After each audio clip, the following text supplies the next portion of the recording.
Out of that whole play, that's what you took from that? You don't know football. You can't do nothing that I do. You can't go out there and do nothing. Stay in your lane, buddy. Stop playing with me, bro. Just asking a question, Trevon. I mean, I'm happy to have you answer the question. Out of that whole play, that's what you took for that? That's what you got from that whole play, that's what you got from that? I'm asking you. We can talk about it more. What were you doing there? It's clear to see Trevon Diggs was not in the mood for the shenanigans after the Cowboys lost to the San Francisco 49ers. And I'm going to be real, bro. I'm actually taking Trevon Diggs' side on this one. And I know a lot of y'all are going to be like, why was he on Twitter immediately after the game? That part, I'm not excusing. I'm not excusing that part. He doesn't need to be on Twitter that quick as soon as the game is over. He definitely shouldn't be picking fights with reporters, nor should he be going into different people's DMs and sending them laughing faces at their takes concerning him being bad this season.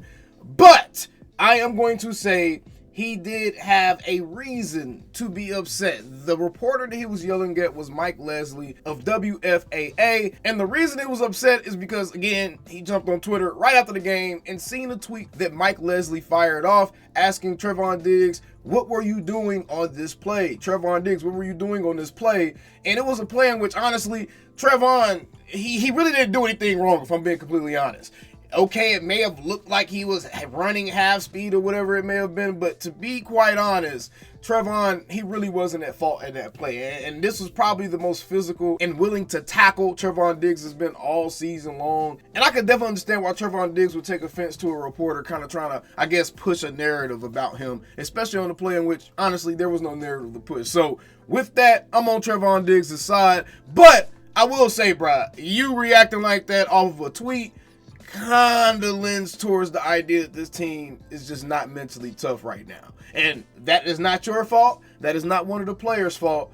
I think that all starts with the head coach. But before we get into everything that's wrong with the Cowboys, be sure to check out BetUS, America's favorite sports book and the sponsors of today's video. If you sign up right now, you can get a 150% first-time deposit bonus with promo code YouTube150 for your first deposit and 125% first-time deposit bonus on the next 2 deposits up to $2,000. You can then use those funds to bet on your favorite NFL games, whether that be a Cowboys game or just any game that you're watching that day. You can then bet on over-unders, money lines, point spreads, whatever you want to bet on. You can bet that way with BetUS, as it features one of the largest varieties of bets in sports betting. Again, appreciate BetUS for sponsoring this video. Please gamble responsibly, and let's get right into it. Mike McCarthy has run his course in Dallas. He has completely lost control of that locker room, and it is showing on and off the field at this point, bro. Mike McCarthy, after yesterday's loss to the San Francisco 49ers, really got on the podium and said this at his press conference. We got to keep working. We did some things, but we got to stop the run and stay committed to the run for 4 quarters. Until we get that pattern working cohesively together, we're not playing to our strength. That's a huge part of complementary football. We're losing the turnover ratio week in and week out, and we're not being able to stop the run and stay committed to the run for 4 quarters. That's how we have to play. That's how we're going to play. We need to be better at it. Big Mike, I don't want to hear that stuff, dog. The run game actually was doing halfway decent on this day. Initially, Ezekiel Elliott actually looked like he was going to have a decent night running the ball. And then it seems like the Cowboys just abandoned running the ball like halfway through the second quarter. And they didn't try to pick it up again until they were down by multiple scores, which is beyond me. I don't know what the hell Big Mike was thinking.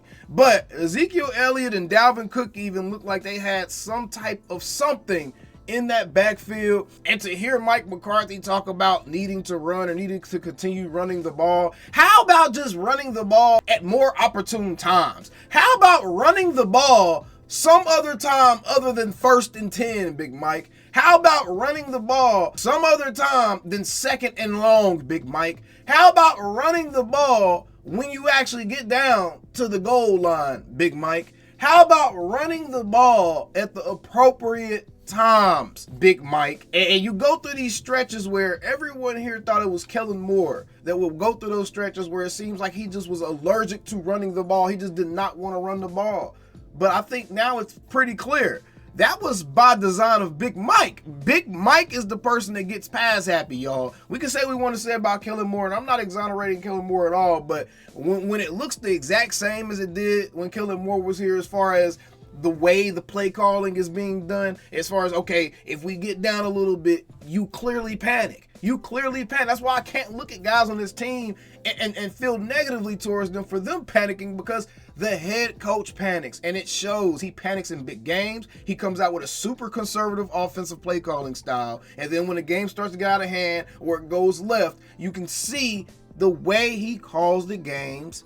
He panics, y'all. He absolutely panics. And it's just time. It's time. It's time. Big Mike has lost his locker room. Guys are having outbursts at this point. He's saying the same things over and over again in his press conferences. Jerry is already talking about his play calling and his play designs. That looked just as terrible yesterday. And to be quite frank, it don't even look like y'all did nothing on the bye week, bro. Big Mike, all you did on the bye week was go to the nearest McDonald's and try out the new chicken Big Mac, bro. That's all. That's all it looked like y'all did on the bye week. But another huge issue plaguing the Cowboys: Donovan Wilson needs to be sat down. Not just Donovan Wilson, Malik Hooker as well. But I'll take Donovan Wilson first because he is the weak link on this defense. Week in and week out, every time we see the Cowboys start getting their asses busted or guys getting explosive plays, you will see number 6 somewhere around that play. And yesterday, specifically against the 49ers, they hunted him down over and over and over again with George Kittle. They hunted him down,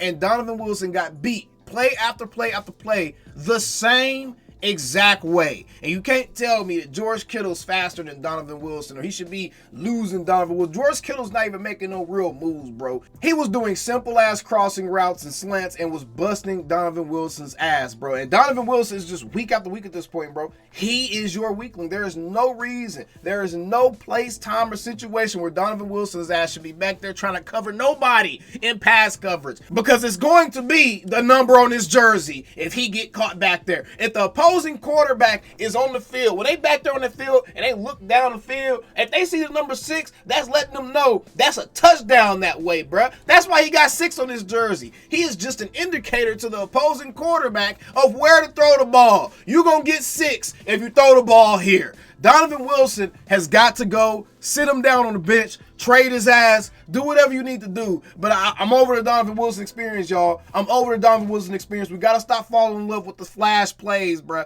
Everybody thought Donovan Wilson was better than what the hell he is because he hit hard. Bro, he's not even hitting hard this year. He did in the Browns game, but since then, I haven't seen Donovan Wilson laying on wood or nobody, bro. I've been seeing him miss tackles. I've been seeing him make shoestring tackles. And I've been seeing his ass get burnt in coverage, bro.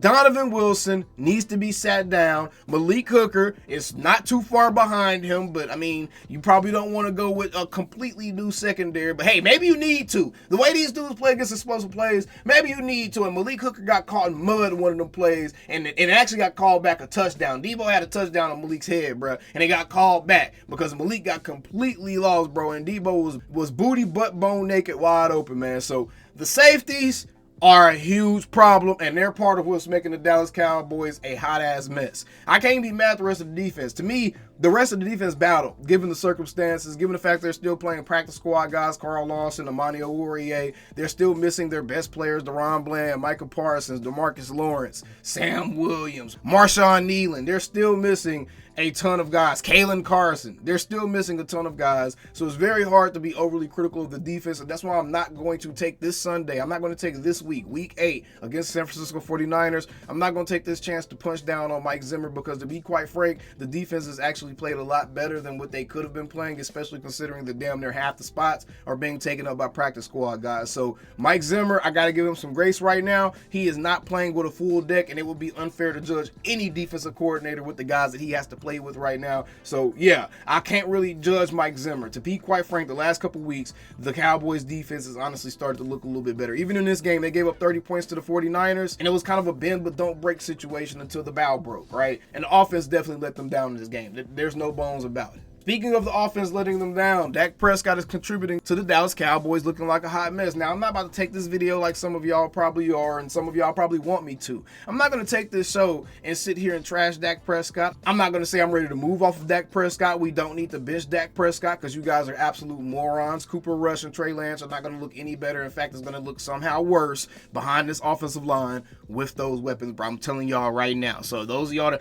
we need to bench Dak, go ahead and pull your head out your ass real quick. That's not happening, and that's not even a good decision to make right now. Anyways, you don't bench $240 million regardless. Even if it wasn't the fact that Dak is still a damn good quarterback, he just needs help like everyone else. And if you don't believe me, I'm sure a lot of y'all will consider Patrick Mahomes a good quarterback, right? Look at that, y'all. Look at that. That is the difference. This right here, this is the difference between coaching, an offensive scheme that works, and a team actually playing complementary football where the defense is actually holding up the offense when they need them to, and the offense is making timely plays when they need to. This is what it looks like.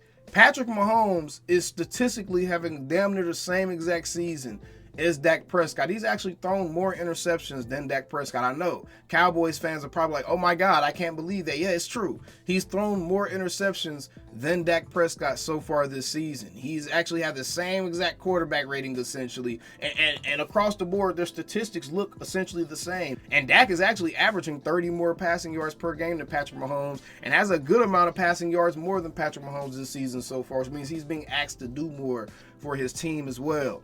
The reason I'm showing this is because quarterbacks struggle. And by no means am I excusing Dak Prescott's struggle. I told y'all yesterday I had a whole specific video dedicated specifically for Dak. A rant. My first time ever really ranting about Dak Prescott. Specifically so it would open me up so I can freely criticize and give my objective analysis for the rest of this team. Because I need y'all to see that yes, I believe that Dak needs to be better as well. And I believe that yesterday specifically just against the 49ers, not for his entire career, not like a lot of you guys are trying to do and turn one game or a stretch of bad games in the season into the microcosm what his career been, because that is not true.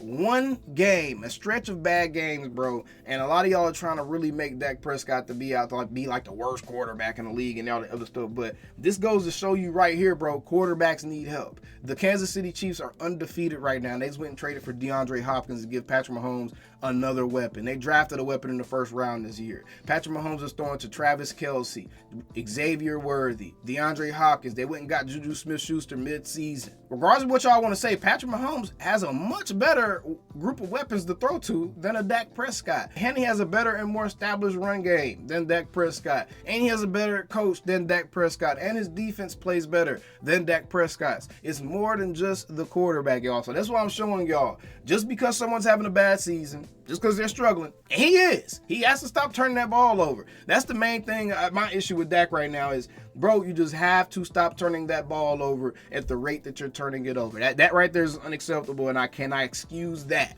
That part of it, you have to fix. That, to me, is the one part that Dak Prescott can control. The offensive scheme and everything else around Dak, trust me, it is trash. It's straight from the 90s, and I think that any quarterback would be struggling in this offense, and some would probably be struggling even more than he's struggling because it demands perfection from the quarterback for it to actually work properly, right? So by no means am I acting like he's being set up. He doesn't have the weapons. Jerry didn't do a good enough job of actually building this team or any of that. So he doesn't have the weapons, but he can control some of the decisions he's making. And some of those turnovers are a simple matter of decision, and it has to get cleaned up. But yes, Dak is contributing to why the Cowboys look a hot mess right now, but I'm just showing this to show you guys you don't throw great quarterbacks, guys who have proven they can be great quarterbacks. You don't become an all-pro and be second in MVP voting without being a great quarterback.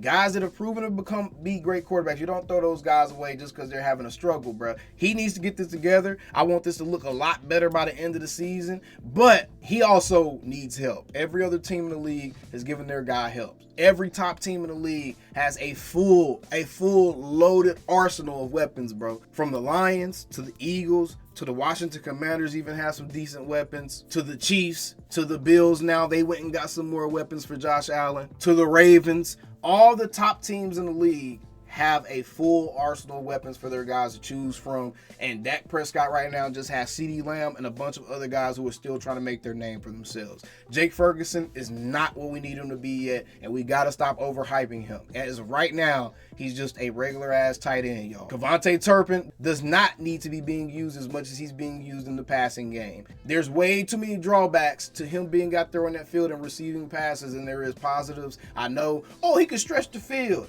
It doesn't matter if he can't catch the ball. Devontae Turpin has no catch radius, and his jump ball skills are absolutely terrible, bro. So, yes, continue to use him as a special teams guy, but you need to get some real receivers in here for Dak Prescott to throw to that can actually fight through some physicality, that's not 4'10", and is giving him a real freaking target. One of the other things contributing to how much of a hot mess this Cowboys team is the fact that Ezekiel Elliott and Jerry Jones' relationship seems to supersede winning.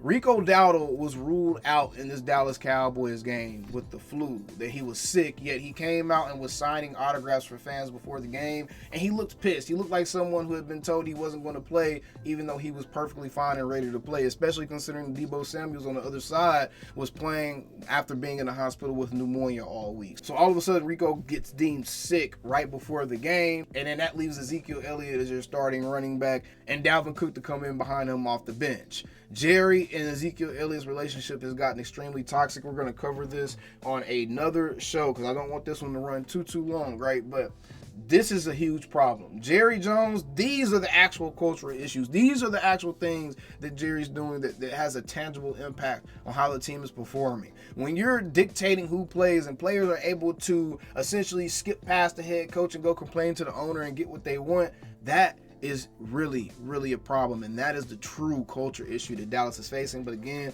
we'll go deeper into that on another episode. The last thing I want to address on this one is this offensive line is absolutely terrible, and I gotta admit, they're way worse than I thought they were going to be. I knew there was going to be some growing pains when you have two rookies starting on that offensive line, but oh my goodness, it's absolutely terrible. The entire right side is just, they might as well not be there right now. Zach Martin is a shell of himself at this point, and Terrence Steele may be the worst right tackle in the entire NFL. Literally every snap or every other snap, it seems like he's letting his guy get off scot-free straight to the quarterback, and Dak Prescott is running for his life back there. So again, there's a lot of things that affects how this offense is playing and how the quarterback is playing, and the play of the offensive line is one of the biggest things, bro. He has no time back there. At this point, he probably doesn't trust his offensive line. He probably doesn't trust his internal clock because he feels like he's going to get knocked out every time he drops back. Something needs to be done here. I think I have a solution. Again, be sure to subscribe because I'm going to cover this in another show. We're just kind of touching on all the topics we're going to be hitting this week, y'all. The offensive line, Zach Martin, Terrence Steele, those guys are just,